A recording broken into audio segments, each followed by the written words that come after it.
What's going on, guys? It's Chev. We're back here on some more Modern Warfare 3. Today we're going to be unlocking Spinal Husk. Spinal Husk is basically the equivalent to the forged camo over on the other weapons. Now, I don't have gold done for every single one of the MW2 weapons, but I do have it done for the majority of them, and I figured I would do this one since I already did one for the forged camo anyway. Yesterday I spent a whole lot of time doing the act missions. I did the entirety of Act 2 yesterday with JT, and I mean, it was a struggle, and it took a whole lot of hours, but we're here. We'll do Act 3 soon, but I really do want to finish this whole camo grind before I do a lot of that. But regardless, I still got my 2 insured slots and all that stuff. I'm currently working on the sniper rifles. I'm almost done with that. But right now we're gonna go and do the Spinal Husk real quick. 300 kills with a pack-a-punch. Real quick before we get started, I want to thank everybody for all the love and support on all the videos. And also, if you're new here, subscribe. I upload basically every single day. And if you're enjoying these Modern Warfare 3 videos, zombies and multiplayer, Warzone's right around the corner as well. I really wanted to finish Bioluminescent before it. I'm still gonna try to do this as quickly as possible, but I don't know if I'm gonna finish Bioluminescent in time for Warzone. But to encourage me some more, leave a like on this video. Also, sorry I didn't go and put out my UFC picks yesterday. I usually try to do that before every single card. No point in talking about my picks now, but I was planning on picking Armand Sarukian, and I picked Jalen Turner and shit. Also, the Eagles are playing today, and it's so bad too, because like the past 5 weeks I've been saying, dude, the Eagles are just gonna lose. I was saying over a month ago that the Eagles are gonna lose like 5 or 6 games straight. I don't know if that's gonna happen anymore, but they have to drop a game. There's no chance that a team only has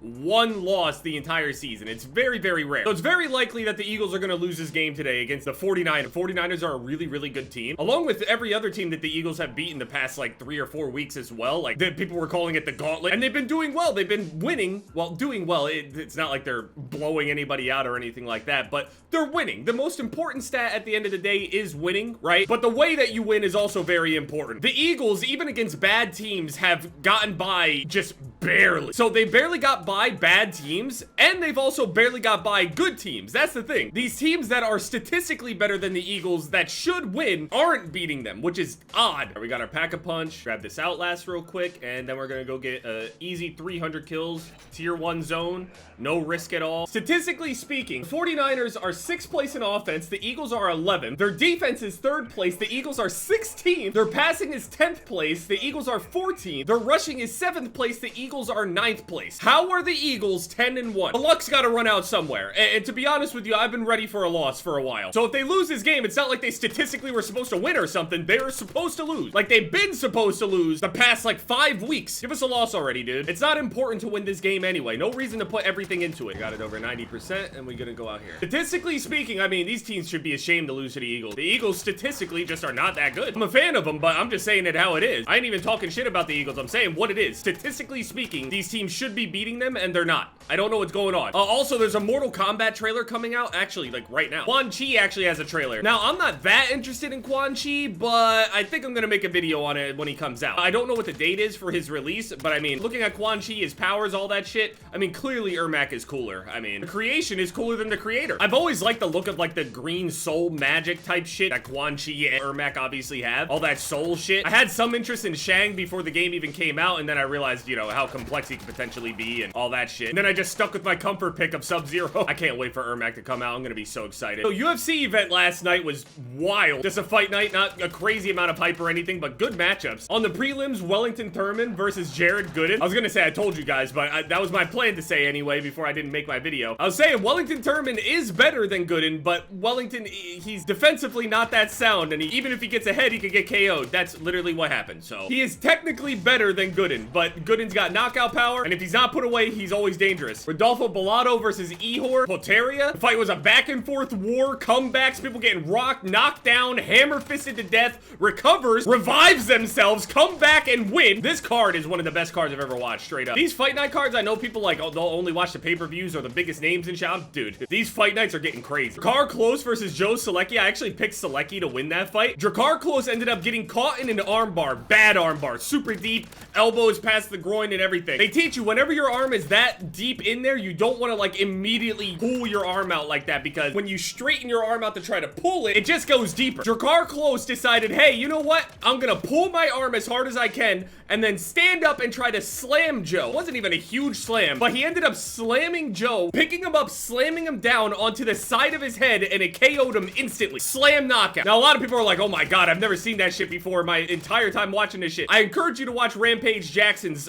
slam powerbomb KO that he has over in Prime. So we had that slam knockout happen, right? People are like, holy shit, I can't believe slam knockout, amazing. Carr is calling for a bonus and everything, saying some funny shit. He earned a fan. I like the shit he said. It was funny. Then the next fight, Zachary Reese versus Cody Brundage. Cody Brundage ended up picking Zachary Reese up and slamming him on the side of his head and putting him out cold as well in nearly the same fashion. Back-to-back slam KOs. Crazy shit. The thing about slam KOs, like, sure, it's a skill set, you know what they did, but it's just, they're lucky that their head hit, you know, the mat a certain way in a particular angle and shit, because generally speaking, getting slammed like that does not KO you like that. A lot of people get slammed. Very few get slammed unconscious. It happens, but it's not as common. Then Miesha Tate, I did not like how her striking looked. Looked like she was in great shape, super fit. Physically looks good, but then, you know, her striking looks, you know, old. They're still in shape, and then, you know, the movement comes out and you're like, ew, okay. She got the grappling done against Julia Avila. Dominated. Ended up submitting Julia. Super happy for Miesha. You guys have no idea. I'm a big Cupcake fan. I like Miesha Tate. I was cheering for her against Ronda Rousey years ago when Ronda was still fighting. I was pulling for Miesha in those Ronda fights. And we had a war with Soriano and Stoltzfus. We had a war with Clay Guida and Joaquin Silva. Then Sean Brady against Kelvin Gastelum. I actually picked Kelvin to win that fight. I thought he would. I thought he would basically be able to match Sean Brady's wrestling. They'll like neutralize each other's wrestling, and then they'll be striking with each other. Kind of similar to what happened with Bilal and Sean Brady. Turns out that Sean Brady is absolutely a better grappler than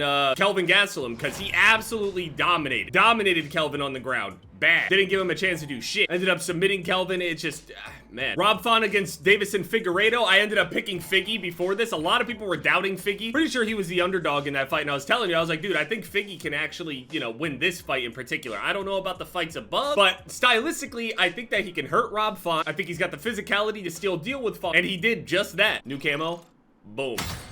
Spinal Husk. I actually really like this camo. I just wish it was actually like animated. I understand that it's just a second mastery camo for these things, for zombies anyway, but it's a very unique camo. I don't know what they would do to it to animate it, but it's very unique and really cool looking in terms of like the texture and shit. So Figgy ended up hurting Rob Font in virtually every single round. He also did some good wrestling in there as well. I don't know what's next for Figgy after Font. Someone in top 5. I don't see Figgy being able to get the belt or anything like that, but he's definitely top 5 in bantamweight if he could beat Rob Font. So then Jalen Turner against Bobby Green. Jalen Turner ended up catching Bobby Green with a counter right hand when they went for a trade. Bobby ended up getting wobbled, ended up getting caught as he was wobbled. He ended up getting hit, and then he tried to take a step and his legs went all weird and shit. Jalen snipes him again. He falls onto the ground limp. Jalen lands a follow-up shot. It wakes Bobby back up. Bobby goes to his hands and knees. His knees break down. He's completely flattened out. He's on his elbows now, trying to cover his head. Jalen is over top of him. Understand, Jalen is 6'3" at 155 pounds. Jalen's on top of him, swinging his giant fucking tarantula arms, full extension above his lifeless corpse,